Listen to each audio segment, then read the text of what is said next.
শেখ হাসিনার শব্দগুলি খেয়াল করুন। অতি সম্প্রতিও তিনি বলছেন, আমি দেশে আসব, প্রত্যেকটা অপরাধের বিচার করব। শেখ হাসিনা যেটা বলেন উনি সেটা করেন। যারা প্রস্তুতি নিচ্ছেন, বাংলাদেশে আপনাদের স্বপ্ন সফল হবে না। যুদ্ধ অপরাধীদের বিচার করতে ওনাকে, এমনকি মুক্তিযুদ্ধের পক্ষের অনেকেও নিবৃত্ত করতে চেয়েছিলেন, বলেছিলেন এত সাহস করা ঠিক হবে না। উনি করে দেখিয়েছেন। বঙ্গবন্ধুর খুনিরা, জেল হত্যার খুনিরা, বুদ্ধিজীবী হত্যার খুনিরা কি দোর্দণ্ড প্রতাপশালী হয়ে উঠেছিল, তাদের বিচার করে শেখ হাসিনা দেখিয়েছেন তিনি যা বলেন তিনি তা করেন। কেউ কেউ তো বলে বাপের বেটি। ব্যারিস্টার মওদুদ আহমেদ একবার বলছিলেন, শেখের বেটি, ও যা চাইবে ও তাই করে। অ্যাটলিস্ট অন্তত আপনারা মুক্তিযুদ্ধের চেতনায় যারা বিশ্বাস করেন, বিভিন্ন দল ও মতে আছেন, নীরবে নিভৃত একবার ভেবে দেখেন, মুক্তিযুদ্ধের বাংলাদেশ বিনির্মাণে শেখ হাসিনা যে অভিযাত্রায় ছিলেন, সেই অভিযাত্রা ছাড়া আর কোনো বিকল্প নাই। এখনো সময় আছে, ঐক্যবদ্ধ হতে হবে। ঐক্যের কোনো বিকল্প নাই, না হলে সাম্প্রদায়িক শক্তি আমাদের গিলে খেয়ে ফেলবে। নিশ্চয়ই সেটা আমরা হতে দিতে পারি না। রাজনীতির পথ এবং পরিক্রমা দমকা হয়, অনেক সময় ভেসে যায়। বাংলাদেশ এত রক্ত দিয়ে স্বাধীনতা অর্জন করছেন, এটা বিফলে যাবে না। এখনো মুক্তিযুদ্ধের চেতনা প্রতিটি গ্রামে, প্রতিটি শহরে, নগরে, বন্দরে, প্রতিটি বাড়িতে আছে। অত্যাচার করে, নির্যাতন করে, কারাগারে পাঠিয়ে 21 বছর রাষ্ট্র ক্ষমতার বাইরে রাখা আওয়ামী লীগ আবার ঘুরে দাঁড়িয়েছে। আওয়ামী লীগ ফিনিক্স পাখির মতো শেষ হয়ে ধ্বংস থেকে আবার জেগে ওঠে। যারা মুক্তিযুদ্ধের চেতনায় বিশ্বাস করেন, আমি বলবো, সব ভুল ত্রুটি ভুলে ঐক্যবদ্ধ হন। আপনাদের ঐক্যের মধ্য থেকেই কিন্তু স্বাধীনতা এসেছিল। সেই ঐক্য আবার দৃঢ় করতে হবে স্বাধীনতা বিরোধীদেরকে বিনাশ করার জন্য। পৃথিবীর বড় শক্তি যারা বাংলাদেশকে স্বাধীন হোক চায় নাই, এমনরাও কিন্তু এখন আশা করি বুঝতে পেরেছেন কোন অবস্থানে এসেছে। কখন কিভাবে রূপান্তর হয় তা কিন্তু বলা যায় না। 2024 সালে আওয়ামী লীগ নির্বাচন করে স্বস্তির নিঃশ্বাস ফেলেছিলেন। তাদের অনেকেই ধারণা করেছিলেন আর কোনো সংশয় নেই। যদিও প্রধানমন্ত্রী শেখ হাসিনা প্রতিনিয়তই, আমার ধারণা, সংশয় ছিলেন এবং তিনি সবসময় উচ্চারণ করতেন যে সরকারকে ফেলে দিতে চায় একটি বড় দেশ। তিনি বিভিন্নভাবে তার ব্যাখ্যা করতেন এবং তাদের প্রতিনিধি ইউনূস সম্পর্কে তিনি কথা বলতেন, মুক্তিযুদ্ধের চেতনার কথা বলতেন। তখন অনেকে বলতেন ইনি ক্ষমতায় থাকার জন্য ইউনূসের বিরোধিতা করতেছে, আর মুক্তিযুদ্ধের চেতনা চেতনা বলতে বলতে উনি চেতনার ব্যবসায়ী হয়ে গেছেন। সেই ব্যক্তিরা এখন কি বুঝেছেন শেখ হাসিনার অনুপস্থিতিতে মুক্তিযুদ্ধের চেতনা বাংলাদেশে জিরো থাকে, -0 হয়ে যায়। মুক্তিযোদ্ধারা লাঞ্ছিত হয়, পাকিস্তানিরা উজ্জীবিত হয়ে ওঠে, জয় বাংলা স্লোগান দেওয়ার অপরাধে প্রতিবন্ধী মানুষটাকেও জেলে যেতে হয়। মুক্তিযোদ্ধারা একত্রিত হলে একত্রিত হওয়ার অপরাধে তাদেরকে সন্ত্রাস দমন আইনে কারাগারে যেতে হয়। একজন মুক্তিযোদ্ধা বিএনপি করা সত্ত্বেও তার পথ চলে যায়, তার বাড়ির সামনে গিয়ে অশ্লীল অশ্রাব্য ভাষায় স্লোগান দেওয়া হয়। একজন সাংবাদিক মঞ্জুর আলম পান্না স্বাধীনতার সপক্ষে কথা বলার অপরাধে কারাগারে। ঢাকা বিশ্ববিদ্যালয়ের আইনের অধ্যাপক হাফিজুর রহমান কার্জন শুধু সংবিধান সমুন্নত রাখার কথা বলতে গিয়ে কারাগারে।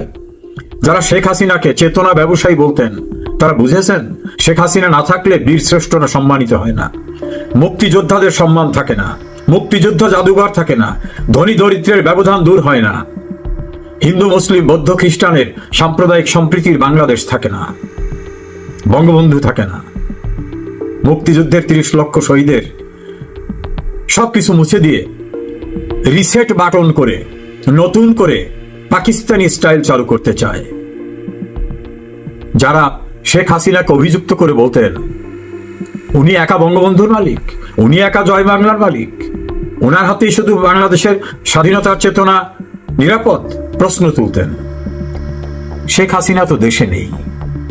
কই, আপনাদের কাউকে তো টু শব্দ করতে দেখছি না। প্রেস ক্লাবের সামনে জন 20 লোক নিয়ে সেমিনার করতেও তো দেখছি না। বড় বড় বিবৃতি দিতেও তো দেখছি না। দেশের বিবৃতিজীবীরা কোথায় হারিয়ে গেলেন? বোঝা গেল। এর সঙ্গে যুক্ত করে বলি, রাজনীতির পথ এবং পরিক্রমা কখন বদলাবে কেউ জানে না। বাংলাদেশে ডাকসুর নির্বাচন হতে যাচ্ছে। এই সর্বপ্রথম ভিন্ন ধারার পরাজিত শক্তিরা ডাকসুতে আসার সম্ভাবনা। শেখ হাসিনা দেশে থাকলে এই ঔদ্ধত্য, শেখ হাসিনার রাজনীতি দেশে থাকলে এই ঔদ্ধত্য কখনো তারা দেখাতে পারত না। শেখ হাসিনার সমালোচনা করা খুবই সহজ, কিন্তু শেখ হাসিনা যা করেছেন এর ধারে কাছেও কেউ যে যেতে পারেন না, তা কি 2024 সালের 5 আগস্টের পর থেকে অনুধাবন করতে পারছেন আপনারা? বাংলাদেশে যারা উচ্ছ্বসিত হয়েছিলেন পাকিস্তানের আনাগোনা দেখে, বেশি উচ্ছ্বসিত হওয়ার দরকার নাই।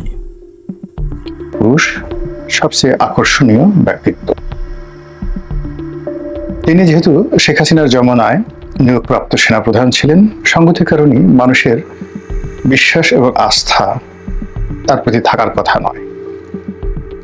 কিন্তু জুলাই আগস্ট বিপ্লবের একদম শেষ দিকে তিনি যেভাবে জনগণের পক্ষ অবলম্বন করলেন, যেভাবে ছাত্র জনতার পক্ষে রুখে দাঁড়ালেন এবং তার বাহিনীটিকে পুরো সরকার থেকে বিচ্ছিন্ন করে দিলেন, এর ফলে বাংলাদেশে যে একটা অবিস্মরণীয় এবং অভূতপূর্ব গণ অভ্যুত্থান সংগঠিত হয়ে গেল, এরকম গণ অভ্যুত্থান শ্রীলঙ্কাতে হয়নি। এবং আমার জানা মতে আরব বসন্ত বলতে আমরা যা বুঝাই, সেখানেও এরকম হয়নি। এটাকে আপনি সেনা বিদ্রোহ বলতে পারবেন না, সেনা কুয়ো বলতে পারবেন না। আবার শেখ হাসিনার যে পতন হবে, এই পতনের আগে সাধারণত যে কোনো শক্তিশালী পক্ষ যে ব্যাপক ক্ষয়ক্ষতি করে, সেই ক্ষয়ক্ষতি তারা শেষ কয়েকদিনে যেভাবে চেষ্টা করেছেন পুলিশের মাধ্যমে, ছাত্রলীগ, যুবলীগের মাধ্যমে, আওয়ামী লীগের মাধ্যমে, এটা যদি মোটামুটি 6-7 দিন আরো চলতে থাকতো, তাহলে কোন পক্ষ জয়লাভ করতেন আর কোন পক্ষ পরাজিত হতেন, এটা নিয়ে আমাদের নতুন করে ভাবতে হতো। কাজেই শেখ হাসিনার বাংলাদেশ থেকে ভারতে চলে যাওয়া, আওয়ামী লীগ শাসনের অবসান এবং বিপ্লবীদেরকে বিজয়ী করার ক্ষেত্রে নিয়ামক শক্তি হিসেবে জেনারেল ওয়াকার এবং তার যারা সহযোগী কর্মকর্তা ছিলেন, একদম সিপাহী থেকে শুরু করে লেফটেন্যান্ট জেনারেল পর্যন্ত যারা ছিলেন, আমি সবাইকে ধন্যবাদ জানাতে চাই অন্তরের অন্তঃস্থল থেকে। দ্বিতীয়ত যেটা বলছিলাম, যে জেনারেল ওয়াকার সেই যখন জনগণের উদ্দেশ্যে ভাষণ দিলেন এবং বললেন যে আমি আপনাদের দায়িত্ব নিলাম, তিনি শেখ হাসিনা নিয়োগকৃত সেনাপতি অথবা শেখ হাসিনার নিকটাত্মীয়, এই দুটো জিনিস জনগণ ভুলে গেল। জনগণ বিশ্বাস করা শুরু করলো যে তিনি বাহিনী প্রধান, সেনাবাহিনী প্রধান এবং একটি দেশের সশস্ত্র বাহিনীর অন্যতম প্রধান ব্যক্তি, পুরোধা। অর্থাৎ সশস্ত্র বাহিনী বলতে সেনাবাহিনী, নৌবাহিনী এবং বিমান বাহিনী, এই বাহিনীর পুরোধা। ফলে আগস্ট মাসের সেই 5 তারিখ থেকে পুরো আগস্ট মাস জুড়ে পুরো রাষ্ট্রের চাবিকাঠি তার হাতে ছিল। এটা ধীরে ধীরে এখন কোন পর্যায়ে এসেছে গেছে এটা আপনিও জানেন, আমিও জানি। কিন্তু বাস্তবতা হলো যে এই ভদ্রলোককে রীতিমতো এখন সবাই মিলে, সবাই না বেশিরভাগ মানুষ, তাকে বেকারার করে তুলেছেন। বেকারার শব্দের অর্থ অস্থির। এই অস্থিরতা কখনো তার পক্ষে, কখনো তার বিপক্ষে। বিপক্ষে যারা আছেন তারা নানা রকম উস্কানি দিচ্ছেন যে তিনি ভারতের এজেন্ডা বাস্তবায়ন করছেন, তিনি নিজে ক্ষমতায় আসার জন্য চেষ্টা করছেন, তিনি শেখ হাসিনার পোষ্য এবং এখনো শেখ হাসিনার সঙ্গে তার যোগাযোগ রয়েছে এবং তিনি ডক্টর মোহাম্মদ ইউনূসকে কাজ করতে দিতে চাচ্ছেন না। এটা এক পক্ষ বলার চেষ্টা করছে, বোঝার চেষ্টা করুন।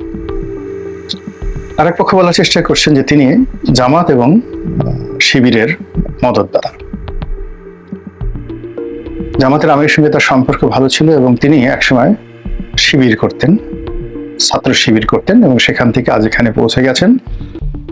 এবং জামাতের যে ম্যাটিকুলাস ডিজাইন এবং মাস্টার প্ল্যান, তারই ধারাবাহিকতায় তিনি একেবারে শেখ হাসিনার পরিবারের মধ্যে এমনভাবে ঢুকে গিয়েছেন, অবস্থা দৃষ্টি মনে হচ্ছে যে ছাত্র শিবির থেকে তিনি যেভাবে সেকেন্ড লেফটেন্যান্ট হিসেবে যোগদান করেছেন, বিএমএতে গেছেন শিবিরের মাস্টার প্ল্যানে, প্রমোশন পেয়েছেন শিবিরের মাস্টার প্ল্যানে, এবং যেভাবে আমান আজমি তিনি গোলাম আজমের ছেলে হিসেবে যেখানে যেতে পারেননি, ঠিক সেই জায়গাতে জামাত এবং শিবির পরিকল্পনা করে তাকে বিয়ে করিয়েছে শেখ হাসিনার পরিবারে। তারপর তার প্রমোশন থেকে শুরু করে তার সব কিছু করা হয়েছে এবং করে তাকে সেনাবাহিনী প্রধান বানিয়ে এই বিপ্লবের সকল চাবিকাঠি তার হাতে তুলে দিয়েছেন। এবং এজন্য তিনি শ্রদ্ধা ভরে জামাতের আমির ডক্টর শফিকুল ইসলামকে আমিরে জামাত বলে সম্বোধন করেন, যেটি সাধারণত শিবিরের লোক বলে থাকেন। যারা আমরা যেমন জামাতের আমির বলি, তারা বলেন আমিরে জামাত অথবা আমিরুল মুমিনিন, শিবিরের লোকজন বলেন। তো তিনি আমিরুল মুমিনিন বলেননি, কিন্তু আমিরে জামাত বলেছেন বা বলেন। এই জন্য একটি পক্ষ তাকে স্বাধীনতা বিরোধী চক্র, জামাত শিবির, ইসলামপন্থী, তাদের প্রতিভূ হিসাবে তাকে বেকার করে তোলেন, অস্থির করে তোলেন। যখন এ সকল কথা যে কোনো লোককে বলা হয়, আমি যখন আওয়ামী লীগের সংসদ সদস্য ছিলাম, তখন আওয়ামী লীগের অনেক লোক যারা আসলে মানে তাদের কারোর সঙ্গে আমার কোনো প্রতিযোগিতা ছিল না, কিন্তু আমি যেভাবে মানে মিডিয়াতে পরিচিত হচ্ছিলাম, যেভাবে আমার রাজনৈতিক উন্নয়ন ঘটছিল, তখন আমাকে স্টপ করার জন্য যে ধরনের ন্যারেটিভ তাদের দরকার ছিল, ওটা তাদের ছিল না। আমাকে মোকাবেলা করার জন্য যে মেধা, যে পরিশ্রম, যে সততা দরকার ছিল, সেটা তাদের ছিল না। ফলে তারা বদনাম রটালো যে এই ছেলে কোত্থেকে এসেছে, একেবারে শেখ হাসিনার ঘরের মধ্যে ঢুকে গেল, এ তো জামাত এবং শিবিরের লোক, সে কাদের মোল্লার আত্মীয়, কাদের মোল্লার ভাতিজা, এরকম নানা কথা। এখন এগুলো সত্য মিথ্যা মানে ডাজ নট ম্যাটার, কিন্তু এই কথাগুলো যখন আমি শুনতাম, আমি নিজে কিভাবে অস্থিরতায় ভুগতাম, বেকার। এবং একই কথা যখন বারবার একটা লোক জিজ্ঞাসা করেছে, কাদের মোল্লা তোমার কি হয় বা আপনার কি হয়, তিনি কি আপনার ভাতিজা হন কিনা, আপনি কি শিবির করতেন কিনা, স্কুলে করতেন কিনা, কলেজে করতেন কিনা, এই প্রশ্নগুলোই মানুষকে খুব অস্থির করে তোলে, অপ্রাসঙ্গিক। তো কাজে সেই দিক থেকে যখন জনাব ওয়াকারকে বলা হয় যে তিনি শিবিরের লোক, জামাতের লোক, আমিরে জামাত, এখন এটা তাকে আসলে অস্থির করে তুলেছে। তৃতীয়ত যেটি বলা হয় যে তিনি ক্ষমতা লোভী, ডক্টর মোহাম্মদ ইউনূসকে ব্যর্থ করে দিয়ে তিনি ক্ষমতা ভোগ করতে চান। মানসিকতা এটা জনাব ওয়াকারকে পৌঁছে দিচ্ছে বা উনি জানতে পারছেন, তারও আত্মীয় স্বজন, বন্ধু বান্ধব আছে। এই সকল কথা শুনলে যে কোনো মানুষই অস্থিরতায় ভুগবেন। তারপর কেউ বলার চেষ্টা করছেন তিনি ডক্টর মোহাম্মদ ইউনূসের পথে বাধা হচ্ছেন, তাকে কাজ করতে দিচ্ছেন না, তিনি সেনাবাহিনীকে নিষ্ক্রিয় করে রাখছেন, ইত্যাদি ইত্যাদি নানা রকম। আবার অন্যদিকে দেশের বাইরে থেকে যে সকল কন্টেন্ট ক্রিয়েটর রয়েছেন, তারাও খুবই অশ্লীল, অশ্রাব্য ভাষায় একেবারে আমাদের সমাজের যে প্রান্তিক জনগোষ্ঠীর মধ্যে যারা খুবই অকথ্য ভাষায় গালাগাল করেন, অনেকগুলো শ্রেণী এবং পেশা রয়েছে আমাদের দেশে, যারা প্রকাশ্যে মদ্যপান করেন, তারপরে তাদের যে ব্যবহারিক জীবন, ব্যক্তিগত জীবন, এটা দুনিয়াতে কে কি বললো এতে তাদের কিছু আসে যায় না। তারা তাদের মতো বিবাহ বহির্ভূত সম্পর্ক, যৌনতা, মদ্যপান, তারপরে শেষে জুয়া খেলা, দারিদ্রতা, সব মিলিয়ে একটা জীবনযাপন তারা করে আসছেন হাজার হাজার বছর ধরে। তারা কখনো সভ্য সমাজে আসতে চান না। ওয়াকারুজ্জামানকে উদ্দেশ্য করে নানা রকম বক্তব্য দিচ্ছেন। এরপরে যেটা আছে যে এই বিপ্লবের যারা অংশীজন, সেই অংশীজন বিশেষ করে এনসিপির যারা নেতৃবৃন্দ, তারা শুধুমাত্র জেনারেল ওয়াকার নয়, তার সহকর্মী, সেনাবাহিনী, ক্যান্টনমেন্ট, এদের বিরুদ্ধে একটা ন্যারেটিভ তৈরি করার চেষ্টা করছেন, যা কিনা এই ভদ্রলোককে বেকার করে তুলেছে, অস্থির করে তুলেছে। তার শারীরিক অবস্থা, মানসিক অবস্থা কেমন আমি বুঝতে পারছি না, বাট তিনি দৌড়াদৌড়ি করছেন, ছুটাছুটি করছেন, কখনো আমেরিকা যাচ্ছেন, কখনো চীনে যাচ্ছেন, কখনো ভারতের সেনা, তাকে এমনভাবে অস্থির করে তোলা হচ্ছে। এর ফলে তিনি আসলে কি করবেন, তার আসলে কি করা উচিত, এটা নিয়ে স্থিরভাবে তিনি চিন্তা ভাবনা করতে পারছেন না। এখন দেশের যে ক্ষমতা, সেনাবাহিনীর যে ক্ষমতা ঐতিহ্যগতভাবে সুপ্রিম। এমনি কোর্ট কাছারি বা সুপ্রিম কোর্টকে সুপ্রিম বলা হয় শান্তির সময়টিতে, কিন্তু যখন অশান্তির সময় আসে তখন যাদের হাতে অস্ত্র আছে তারাই সুপ্রিম কমান্ডার। আমরা যদি আমাদের কমান্ডারকে অস্থির করে তুলি, বেকারার করে তুলি, তাহলে আমাদের নসিবে কি হতে পারে, কতটা খারাপ পরিণতি আমাদের জন্য অপেক্ষা করতে পারে, এটা বোঝার জন্য খুব রকেট সায়েন্স দরকার হয় না। আমার কাছে যেটা মনে হচ্ছে যে আমাদের মধ্যে যে সকল মানুষ কথা বলতে পারেন বাংলাদেশে বসে, তারা এই ক্যান্টনমেন্টের সঙ্গে যমুনার, অর্থাৎ প্রধান উপদেষ্টার কার্যালয়ের, যমুনার সঙ্গে বঙ্গভবনের সঙ্গে রাজনৈতিক দলগুলোর দূরত্ব, এই কারণ হলো বঙ্গভবনকে কেউ এখন আর বন্ধু মনে করছে না, মনে করছে যে শাহাবুদ্দিন চুপ্পুর সঙ্গে যদি কথা বলা হয় এটি তার জন্য একটা মাইনাস পয়েন্ট। শাহাবুদ্দিন চুপ্পু সাহেব যদি কোনো রাজনৈতিক দলের নেতাকে দাওয়াত করেন, তিনি যদি বঙ্গভবনে যান, তাহলে সেই রাজনৈতিক দলকে মুহূর্তের মধ্যে আওয়ামী লীগের দোসর হিসেবে ট্যাগ দেওয়ার যে প্রবণতা তৈরি হয়েছে, এটা আমরা যারা সামাজিক মাধ্যমে, গণমাধ্যমে আছি, আমাদেরকে দূর করতে হবে। দূর করে যে যেভাবে আছেন তাকে আসলে কাজ করার সুযোগ দিতে হবে। জনাব ওয়াকারুজ্জামান, জনাব ডক্টর মোহাম্মদ ইউনূস, বিএনপির যারা কর্মকর্তা আছেন তারা, জামাত থেকে শুরু করে এনসিপি, এই মাঠে কেবলমাত্র যারা অন্যায় করেছেন, গুনাহ করেছেন, পাপ করেছেন, তাদেরকে আমি অবশ্যই মনে করবো কোনো ছাড় দেওয়ার প্রশ্নই আসে না যে কোনো মূল্যে, এবং তাদের সবাইকে দৃষ্টান্তমূলক শাস্তি দিতে হবে। কিন্তু শাস্তি দেওয়ার ক্ষেত্রে একটা কথা বলবো যে আওয়ামী লীগ যে ভুল করেছে জামাতের সঙ্গে, অর্থাৎ জামাতকে বেশি মাত্রায় শাস্তি দেওয়ার চেষ্টা করেছে, বিচারের নামে যা কিছু করার চেষ্টা করেছে, তা অনেক কিছুই জনগণ বিশ্বাস করেনি, গ্রহণ করেনি। এই কাজগুলো যেন এই জমানাতে যারা আওয়ামী লীগের দোসর হিসেবে পরিচিত, আওয়ামী লীগের লোক হিসেবে পরিচিত, তাদের সঙ্গে যেন না হয়।